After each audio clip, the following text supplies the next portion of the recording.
Right click on my computer icon and select properties and go to advanced system settings and select environment variable there.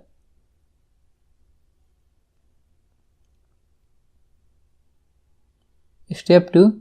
Under the user variable, you will find an option for new user variable dialog. Click on it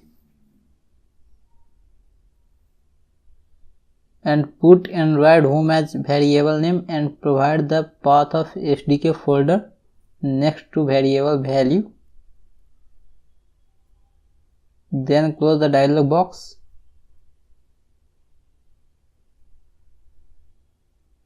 Then go to the folder where SDK has been installed.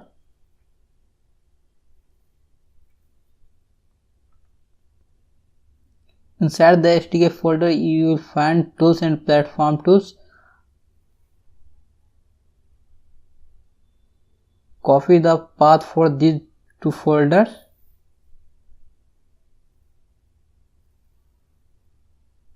And now open environment variables dialog box.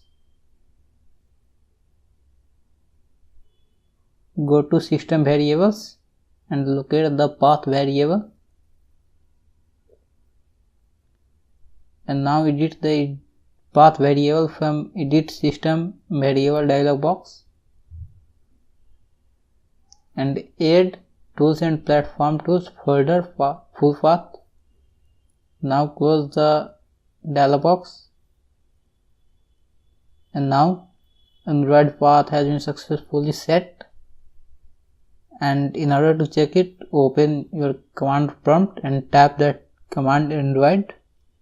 This will open Android SDK manager.